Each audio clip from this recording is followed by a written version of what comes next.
You're up to date on the latest in AI. In the last 24 hours, YouTube has declared war on mass-produced AI slop. New business bots are winning global awards, and AI is now outsmarting doctors at the hospital.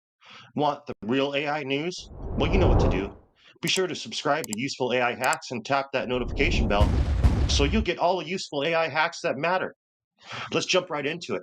First off, YouTube has just drawn a new line in the sand. Starting a couple weeks ago, on July 15th, videos that are mass produced by AI, think those repetitive, purely synthetic clips that have pretty much no meaning to them, are now officially ineligible for monetization for the YPP program. YouTube is aiming to cut down on what they call AI slop, protecting originality and fighting spam. Even talking avatar channels could get hit if the creators don't add commentary or original value. Asking about this new YouTube update that's coming on July 15th, and you want to know if your talking AI avatar is going to get demonetized or if YouTube is banning AI content altogether.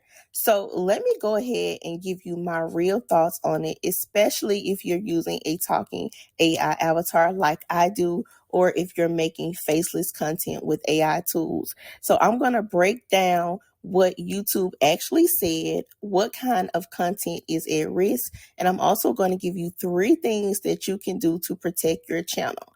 And we're going to also talk about this Google VEO3 content that people are making and why I think that content is going to be on the chopping block. So if you're ready, like always, let's jump right into this video. Okay, so let's get into it. So starting on July 15, 2025, YouTube will be updating their monetization policy, specifically cracking down on what they call mass-produced, repetitive, or low-effort content. This means if you're just cracking out AI videos with that same robotic voice, no edits, no commentary, no originality, girl, your bag may be in danger. Okay, so here's a quick direct quote from YouTube. In order to monetize as part of the YouTube Partner Program, creators must upload original and authentic content. Channels that primarily post mass-produced or repetitive videos may be removed from monetization. So in my opinion, no, they're not banning your AI avatar channel. They're not banning all AI content. They are banning low effort content. There's a big difference. The lazy content, that's what they are banning. So let's talk about Google VEO3 and why I think it's on the chopping block, because y'all been flooding YouTube with this content. Now, don't get me wrong. I love Google VEO3. It's fun, it's powerful, and it makes content creation much easier. But let's be real. If you've been watching those videos, 90% of those videos are the exact same, especially the Black girl influencers, the mukbangs, the dating advice, all of that. The voices look the same, the characters look the same wig, same face, same vibe, no edits being done to them. Y'all just go over to Google VEO3, you put in a prompt, and you think you have monetizable content when you actually don't. You're posting it to your social media channels as is, and to be honest, TikTok and other platforms have already been flagging those Google VEO3 videos because it's not original content. If you look at that content, you see that the voices sound the same, the look is the same, everything is the same, and it's not original content. And I think that's the type of content that YouTube is going to go after as well. So let me give you 3 ways to protect your YouTube channel, especially if you have a talking AI avatar channel like I do. So number 1 is to use your real voice. As y'all know, I teach this over and over again. I don't use 11 Labs. I don't clone my voice. I use my own voice. The only thing that's AI generated is the avatar itself as far as movement. I write my own scripts and I use my own voice. So use your own voice. YouTube is using voice print detection now. So if your YouTube video sounds like it is being cloned, or if it sounds like it's being an AI voice, then they're going to flag your video. So use your own voice. Tip number 2 is to add real edits. So don't just upload your AI generated video. Do a screen share, do captions, do transitions, do intros. This will help YouTube know that your video is authentic, your video is real, your video is unique. So make sure you add those real edits to your video. And number 3 is to brand your content. Add your logo, add a watermark, brand your content so YouTube can know that it is not being mass produced, okay? And that also help YouTube know that your content is real content and it's unique content. So don't forget to brand your content. So if you are one of my students and you're part of the AI CAD school, sis, breathe, take a deep breath. Our avatars are branded, our videos are layered, and baby, when you're in business, you need to learn how to pivot. And this is a way that you should be pivoting. So no, in my opinion, all AI content is not going to be banned, but the low effort content is. And if you're serious about turning your AI into a real business, you got to make smarter moves, okay? And next up, in enterprise, Order.co was just named an AI innovator to watch. Their AI agents are quietly simplifying business buying for hundreds of companies. These bots anticipate procurement needs, automate tasks, and save businesses money by streamlining vendor relationships. Moving on, AI isn't just making headlines, it's shattering scientific speed records. According to the new 500-page review, machine learning models like graph neural networks and AlphaFold can solve equations in minutes that used to take scientists years. These advantages are blazing through bottlenecks in physics, chemistry, and medicine.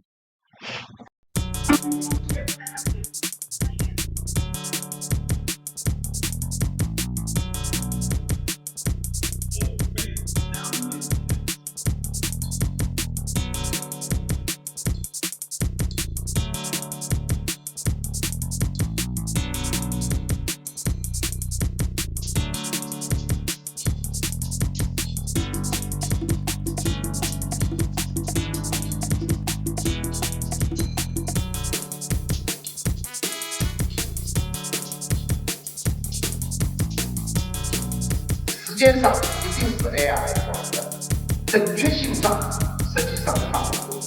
但是我要说的是，人工更有温度，更有体感。这个两个都严重追访，这个也是严重追访，但是深度还是不能建议超声或者6到12个。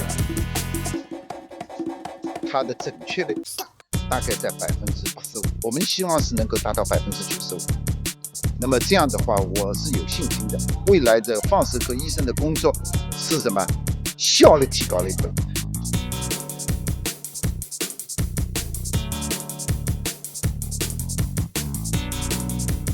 And finally, AI is transforming how we find things online.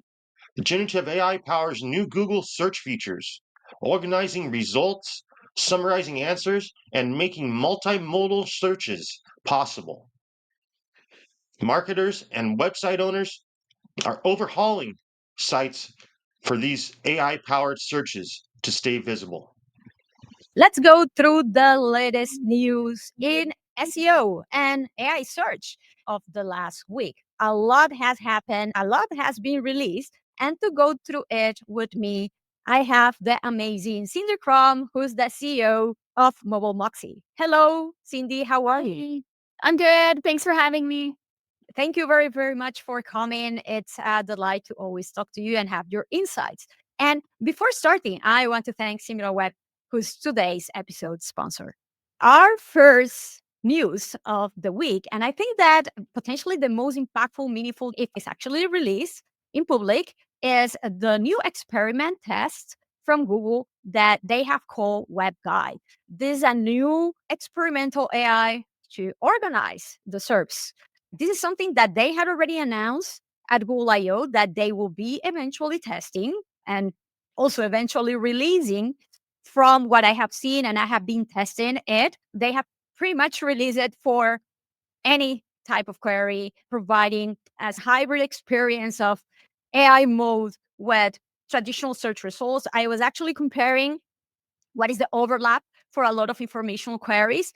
And at least from what I could see, there's a very high overlap with the top organic search results that we see right now in the SERPs for the same queries, but that tend to be a little bit different for more commercially oriented or transactional queries. Then, along with this announcement, there are people like Andrea Volpini, who has already started to assess how the web guide actually works in the background, right? Analyzing the network traffic, the hard file, and he had identified that similar to AI mode, yes, it also uses the query found out, but a server side, also there's a very high personalization of what we see, the account profile activity, the location, the device also is taken into account to provide the results and the information that we get. Then also he pointed out something that I also found to be very, very interesting, how there is a clever architecture and dynamic UX that pretty much fits to the answers that are provided that are generated in real time when the results are loaded. Yeah, I think it's all super fascinating. And you're right, it's all coming at us so fast. All of these changes are making it feel like it's hard to keep up. But I think what's happening, what it seems like is happening, is we're seeing like different presentation layers of almost the same technology. And Google is just using us as their test group and like multivariate testing of which experience do people like the best and how can they measure it in ways that are gonna, quiet down the fears of all the loss of traffic and stuff like that. Like I think they're trying to probably improve the perception on the SEO side with better statistics. And so they want to find a way to incorporate Gemini and the conversational search in ways that the whole community and regular users are gonna like. But yeah, I think it's fascinating, and Andrea does a great job of explaining how it's different and also how it's the same, right? It still uses the query fan out technique, and he talks about the problem of measuring it, which I think we're all worrying about. How are we going to measure it? How are we going to optimize for it? He talks about, semantic understanding and topic clustering, and that we're not going to be looking at individual keyword rankings anymore, which lots of people haven't actually looked at that too much for years. But yeah, it all feels very experimental and unknown still, I think, at least to me.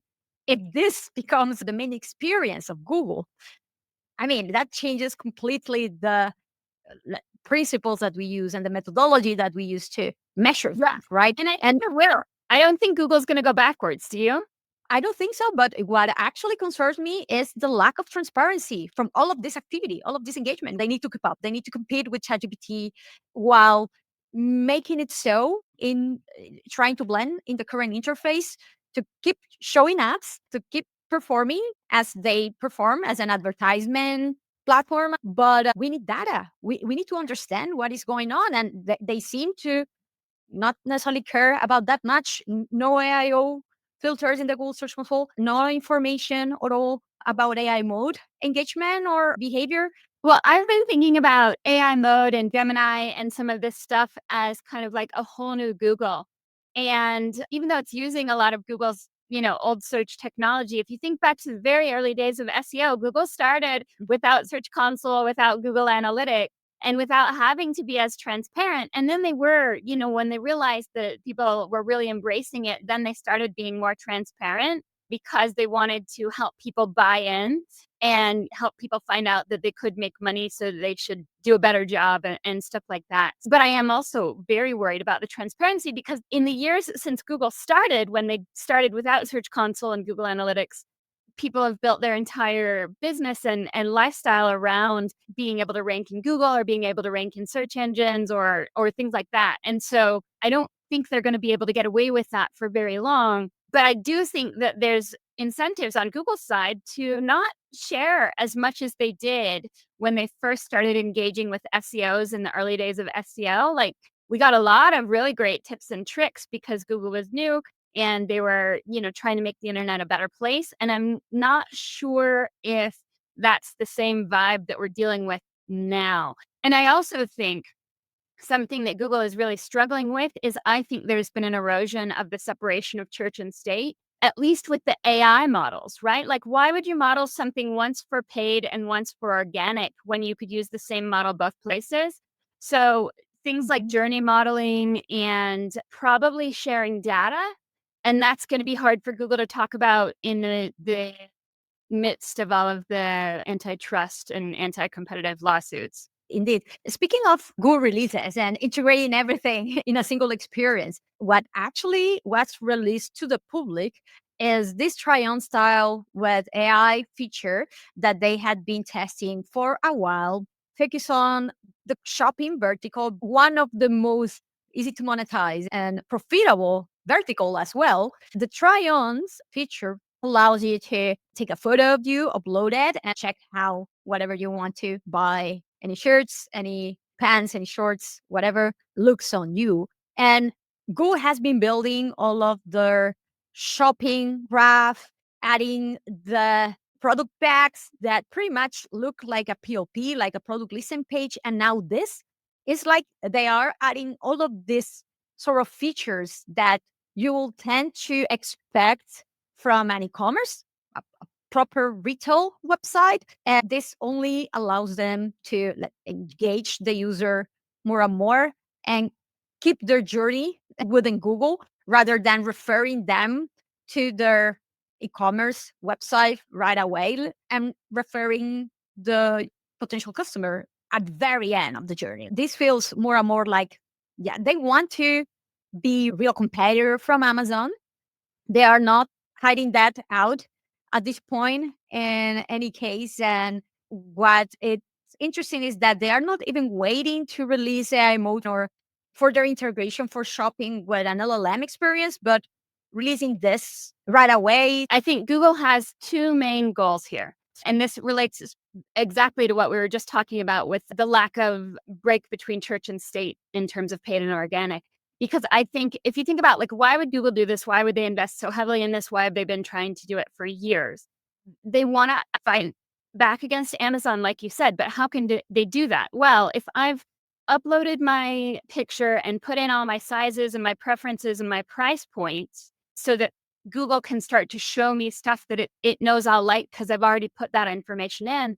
They can do that organically, but they can also do that in paid. So, like if Google has an understanding of what one store has in inventory and they don't have my size, they can know to show a different ad, um, potentially. And that's what I'm worried about with the lack of transparency. Like, should they be showing me ads for something I would like, but that is not available in my size? Probably not, especially when they can make as much money showing me an ad for something that I'll like that is available in my size.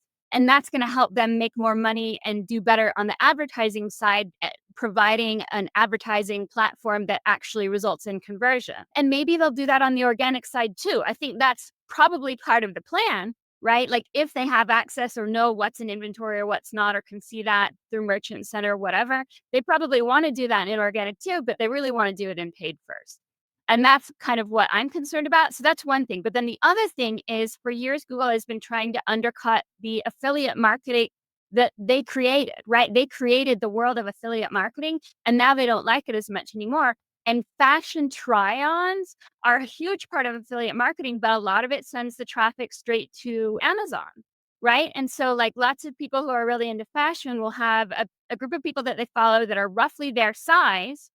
And those people will try on the outfits and give them feedback and be like, oh, it's, too tight here, too loose here, whatever, whatever, or it's great, buy it. And those links all go to Amazon. And so Google's idea here, I think, is if they can cut out that kind of affiliate marketing, then less traffic is going to go to Amazon and you're going to know exactly what it looks like, not just on someone who looks like you, but actually you. And so they're thinking like maybe they can hijack that traffic and get it back. That's my thought. To completely agree. I hadn't thought on that particular angle of the affiliate relationship that a lot of publications end up having with Amazon. So at the end of the day, this is revenue going to Amazon, right? So rather than them keeping that traffic and provide an experience for this sort of needs themselves 100%. Sadly, at the end of the day, you know who are going to be the ones who end up getting hurt the most, right? Like the middlemen, the publications, and especially I feel for the ones who are indie, the independent ones, not necessarily the major networks that will end up diversifying and finding many more revenue streams in all the type of partnerships and any other ways, but the smaller ones that had a heavy reliance on Google, all of this connects very well with the next two articles, which are different sides of the same coin. On one hand, Google, in their earnings call of Q2, disclosing that AI overviews arrive 10% of more queries, so more page views in their SERPs on one hand, but at the same time, shockingly or not, the Google click-through rate drops 32% for top results after AI overview rollout. So more traffic, more engagement in Google, but less traffic refer to websites, which are at the end of the day the ones that keep Google alive with their content and the one that Google use for their search and to provide a good experience to their users. So I believe that unfortunately we have reached that point with Google that the balance is on the extremes at this point. And there's only so much that it will subsist like this. If the traffic continues to drop more and more, the incentives will be gone for original, expert driven, authoritative, unique, original content that is human written. But these two insights, the two sides of the coin, shows very clearly that something has changed and Google is not losing, will never lose. They will continue releasing things to keep users engaged. The ones that end up losing, unfortunately, are ultimately the website and business owners. I think you're totally right that these statistics are both in Google's favor. And I think one of these articles talked even about how when AI overviews are present, one of the kind of positive things for SEOs is like when AIOs are present, people do actually sometimes search and things in lower rankings like 6 through 10 are getting more clicks. But to me, what that says is like AI overviews aren't answering the question and people are looking lower and they're not finding the answer. And I think this goes back to some of the stuff that's been published about Google actually actively, from the DOJ trials, Google actually actively testing, degrading the results and seeing no negative impact to their business. And so, number one, like seeing an increase in the number of searches and a decrease in the CTR, that's necessarily going to happen. When there are more searches, people aren't clicking, not necessarily clicking more. Maybe it's not necessarily going to happen, but it's expected, right? And these are both statistics that you would also expect to see with conversational search increasing. Because when you're doing a conversation, it's going to be an iterative process to get to the final question and the final answer. And so that's going to have more queries and fewer clicks. The hope, what we hope is that Google's putting the right things into the AI overviews and the right things into all of the different variations of Gemini that they're testing everywhere, and that people will eventually click. But right now, you're right, websites are the ones that are suffering. And Google, I think, is going to continue to harp on this. Oh, no, queries are increasing. That means people love search. Like, no, that means people aren't finding what they want or they're engaging in search differently. But a successful search means that you get it right on the first query and you're done. So unless the population of searchers is going way up, I wouldn't say like that necessarily the number of queries going up is a positive statistic for Google. They're trying to spin it that way. And if what they're going for is conversational search, then yeah. But if they're going for just answering questions, not necessarily. Not necessarily. This also ties well with our next article here that was the outcome of the test that I did. That funnily enough, ironically enough or not, ChatGPT is using Google SERP snippets for its answers in those circumstances, in those scenarios in which you press for ChatGPT to find an answer from the real web. Of course, they don't have that in their trained data from their own internal data. And rather than going and trying to look for this information with Bing, which is, well, I will have guessed that they will do that, they end up getting the information from the Google search. And a lot of people came back to me after I released this test saying, oh, but how do you know that this was actually from the SERPs from Google and not from the ones of Bing? First, because It wasn't indexed in Bing until much later, after I did the initial round of tests. And then this snippet, the description snippet here, is not taken from the meta description of the page. It's the one that has been rewritten by Google, because there was another person telling me, oh, but what if this is from the common crawl or whatever? No. This is not the meta description here. This is the rewritten snippet from Google. So yes, I get that, Cindy, speaking about monopolies and etc., right? Like Google has this massive advantage that we thought, oh, ChatGPT will be able to be the leader, has all of this new technology, is able to fulfill better the users, but they end up even going back to the SERPs. And I guess also another point regarding this shows once again why SEO is not that. Hello. And this shows quite clearly that ChatGPT is behind Google. So I think this is fascinating. It was a really great test, and I was so glad to see that you did it and all of your findings. But think about this test in the context of the stats that we just looked at on the 2 previous articles. The queries going up and click-through going down. ChatGPT might be causing part of that, right? If every time someone does a ChatGPT search query, they're hitting Google, then that's going to drive Google queries up and CTR down. If ChatGPT isn't actually clicking on anything, which it doesn't appear they are, they're just scraping the description that Google has put in, not even the meta description. They're not even requesting the page. So I think what that says is, number one, like ChatGPT may be making those statistics like look like they're more warped, and it might be double counting, because if someone is doing a query in ChatGPT, it's also hitting Google as a query.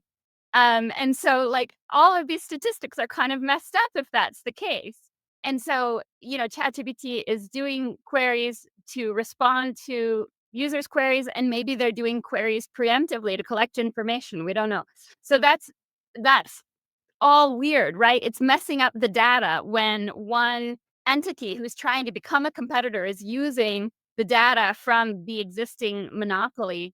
I guess that's how it's got to be. That's part of them trying to overcome the barrier to entry, because the barrier to entry is all of the data that Google has collected in the topic layer and understands over the years, and ChatGPT is trying to make up the distance there. But you're right that it also means that the answers that ChatGPT gives when it searches on are already pre-screened by Google. So Google, whatever Google thinks is good, is also being fed directly to ChatGPT.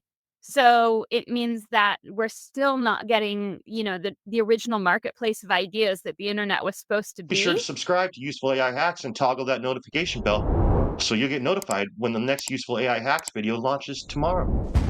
See you then at 11 a.m.